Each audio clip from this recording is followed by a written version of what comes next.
I am, if he knows what's good for him. But I kind of he's not think that... special one anymore, is he? I mean, that's the thing, isn't it? That moniker that he had attached to him, I'm not sure anyone buys into that anymore, right? Especially after that spell at Manchester United. Look, John Mo's the guru. He's the Obi-Wan Kenobi of football. He can tell us. But I'm not sure that's the moniker that you would attach to him anymore. He is amazing, and his track record and winning trophies is exemplary. But a special one anymore? I don't know. We'll see. Cheers, Nihal. Thanks very much indeed. Cheers, Nicky. Love the show. Are you on? Are you on later? Are you on today? Yeah, I am on later. Yeah. Talking about this. What you got?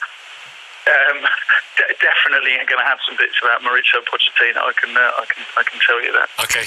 Listen later. Cheers. Thanks. 9:16. Yeah, John, I'll be with you in a second. Back with you. Lucy Jones, Spurs fan. Hi. So, are you sad? Are you happy? I am devastated this morning. Devastated? I woke up hoping it was all a dream. I just loved Poch. I loved that he was a decent human being, the positive environment, that he got the best out of our players at the time. I loved his passion. Those pictures of him on his knees on that pitch, I've had it saved as my screensaver ever since that moment. And I'm so sad the way he's gone. Look, if Mourinho gets this right, then this could be amazing. We could be a force. But right now, as Abby said, this is raw for me. Because Poch, I just loved him. But okay, we didn't get the points recently. 2 points from 6 games. It's just not good enough, is it? John? Well, it is true that they have become too easy to beat in the Premier League. And the club that they are now, for the chairman, Daniel Levy, they've got to be in the Champions League every season. At the moment, they're closer to the relegation zone than they are to the top 4 in the Champions League places. And if you were to back someone to get them up to the table and into those positions, Mourinho would be fairly close to the top of the list. I'm just fascinated to see how this is going to work, because the whole time that Pochettino was there seemed to be this struggle for him to release the purse strings at Tottenham and improve the squad to the extent that he wanted. Last season they reached the Champions League final and they hadn't signed a single player, for a transfer fee the summer before in 2018 and in the transfer window of winter 2019. And his frustration was only too clear. That came across time and time again, that there were tensions there. And so now you have a manager in Jose Mourinho who will demand that big money is spent on improving the squad. And I know in the statement that they released, Mourinho's quoted as saying that the quality in the academy excites me, but his track record is wanting and getting big signings. And if he doesn't get them, he's not very happy about it, and he makes that known. So I think you can set your stopwatch, Nicky, for the first time that we see a public disagreement between Mourinho and Daniel Levy over whichever player he wants and hasn't arrived. Days, maybe. Listen, we have got a couple of Chelsea fans. We've got Richard in Reading and Colin in London. Good morning, gentlemen. Good morning. Good morning. Yeah, what are you thinking? Hey, what are you thinking? I'm loving it. Who's that? I'm loving it. It's Richard in Reading. I'm loving it. I've spent years listening to Spurs fans. Yeah. Whinging and moaning about Mourinho, and now he's there. I think it's absolutely brilliant. And the thing is, if he was excited about Tottenham's academy, why the hell wasn't he excited about Chelsea's academy? Because look at that one. And the other one is Mr. Ego. I think that's what he should be known as, not the special one, the ego one. Last week, lo and behold, he was having a little dig at Frank, trying to undermine Frank's, confidence that he's built in the squad, saying that he won't do this and he won't do that. And lo and behold, next week he's at Spurs. What a surprise. The man, I have all the respect for what he did for us. I loved how he worked. But his love is for Jose Mourinho.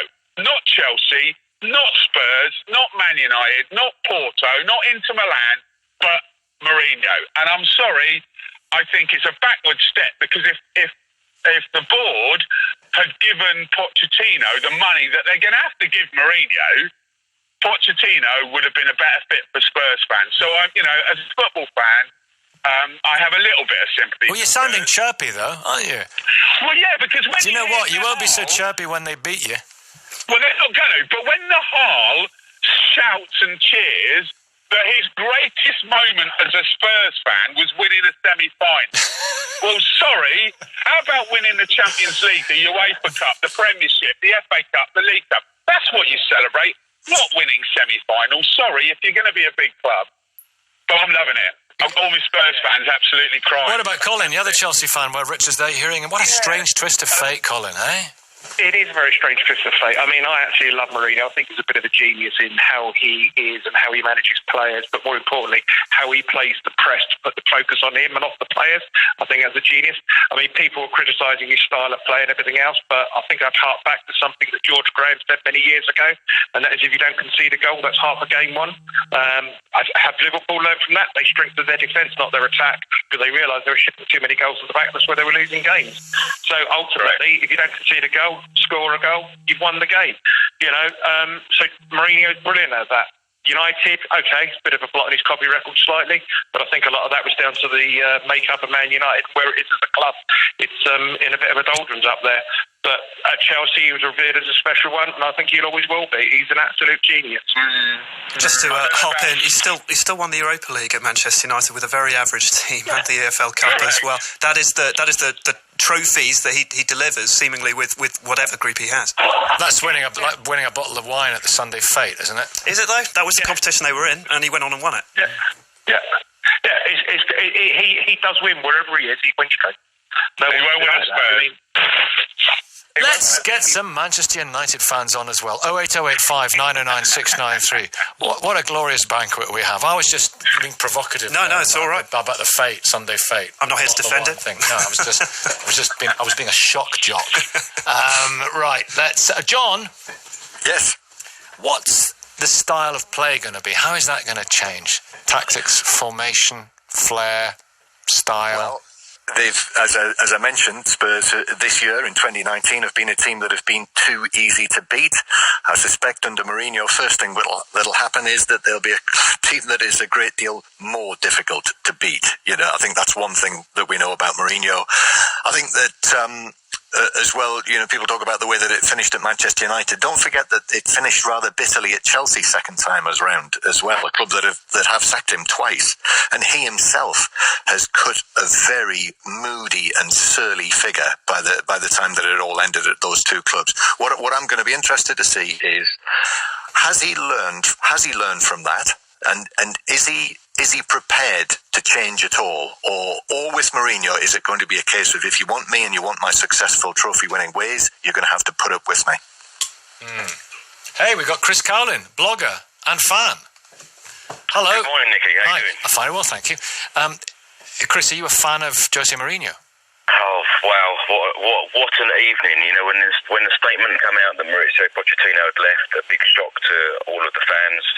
Every fan was a big fan of him, despite the results throughout 2019. But after all, he took us to a Champions League final, spent no money within 500 days or so.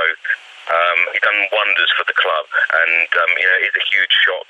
All of us are just trying to take this in. 6:30, the club announced Jose Mourinho, the brand new manager, this morning. Wow. Am I a fan? I just every time I hear the words Jose Mourinho, I just think trophies. We all want to win trophies as a fan. Tottenham haven't won an FA Cup since 91. We haven't won a League Cup since 2008. And we haven't won a league title since 1961. Trophies are way, way overdue. And I'm sure that Jose Mourinho will be the man to come in and win us trophies. The style of football may change, but trophies, it's all about the glory. The game is about the glory. That is the Tottenham motto. And let's hope that Jose Mourinho comes in and wins us a trophy very, very soon. Lucy? Oh, look, I think you're right, Chris. I really think you're right. I mean, Jose's won 10 trophies since we last won a trophy. If we can win something, then amazing. That's what we've all wanted, isn't it? All us Spurs fans, we just want to win. It's about 3 points. And if he gets us these 3 points every single game, we are going to win something. I think we'll have the game of our lives against West Ham this weekend. I can see Eriksen stepping up. I can see the players just outperforming this season. And I think I don't know whether it's because they were against Koch. I don't understand what's happened. But I'm also frightened that Jose might maybe push some of the players away with his attitude and maybe his ego. It was interesting because we have Mourinho as the pundit, of course, in recent weeks and months, and he was asked last month how he would have addressed the situation with Christian Eriksen and other Spurs players who are going out of contract. Mourinho said, I don't like to keep players that don't want to stay at the club. So I suppose the question is, Chris, is he going to drive players away, or do you think they'll be motivated by the thought of working with Mourinho? I think a lot of players will come in. He will certainly want his own clientele in, and I think that a lot of players will, a lot of players do want away, and I think that he will probably drive a few players away as well, but that probably won't be such a bad thing. We did need a mix-up. We did need a serious amount of investment. I know we spent money in the summer, but we need to spend a lot more, and we hadn't spent money in previous transfer windows, and for an awful long time. So it did need serious investment, and it's a shame that Mauricio Pochettino didn't get that opportunity, but Jose Mourinho is not going to sit back and not want to spend money. He's going to want to stamp his authority at the club. He's going to want to bring all of his own players in, and I can see a huge mix-up at the club as well. Yeah, and John, funnily enough, he has said for a long time he's got nothing to prove. He's the special one. He's got a lot to prove, hasn't he? Yeah, he has got a lot to prove, and it was said as well during his time at Manchester United that he had been left behind somewhat by the coaches of Liverpool and Manchester City, Jurgen Klopp and Pep Guardiola, in the way that they play, the way that they manage their teams, and that he was something from it was being portrayed as though he was something from the Dark Ages in the way that he did his thing. So that, I think, first and foremost, is what he will want to prove, that he is the equal still of those guys. Yeah. 08085 909 693 85058. Julie Welsh, good morning. Journalist, author, wrote the biography of Tottenham Hotspur. What a chapter this will be. I'm so looking forward to writing the next edition, although I'm not quite sure how long the Mourinho era is going to last. They're talking about 3 years. I think, it might be 6 months worth of fun. 6 months worth of fun. For a writer, yes. I think of Mourinho as this kind of headmaster figure who's sort of been brought in to sort out the common room, which has got very unruly and has started slacking. So I think, it's just going to be quite interesting. When I realised that the wonderful Pochettino was going to go, I was absolutely, to use the normal phrase, gutted, because I think he's been absolutely marvellous for Spurs, fantastic, a super person. And when it was confirmed last night, I thought, how will I ever get over this? And then this morning, waking up to the news that Jose Mourinho was going to be the next manager. And clearly it had been in the offing. He clearly I know, but I mean, I just thought this is I'm available. Spurs won't be able to afford him. He's, I wouldn't say he's yesterday's man, but, it just seemed so unlikely. And then when it was confirmed, I just burst out laughing. I thought, oh dear, what a roller coaster. It's just going to be, fantastic sort of, I won't say fun, but amusement to see how it transpires. And of course the great question is what's going to happen at West Ham this weekend. Yes, what about Pochettino? I wonder where he will end up. I hope he gets the most fabulous job that he deserves. Maybe he will go to Real. Sociedad? No, I think Real Madrid may come in for him quite soon. He might even want a sort of little sabbatical. I mean, when Spurs got to the Champions League final in the summer, there was that comment of his, if we win, I might leave. just walk away. If you've won the Champions League, then what else is there for you? Don't walk away, Jose. Yeah. I think it's been in the offing for some time. Indeed. Thank you so much. John Murray, last one from you. Thanks very much for your time this morning. So, when he is manager of Real, whichever Real, possibly Real Madrid, and it's they come to Spurs to play them in the Champions League, and Pochettino walks onto the pitch with his team, what kind of welcome will he get? I think he'll get a great reception. I think he'll always have a very special place for...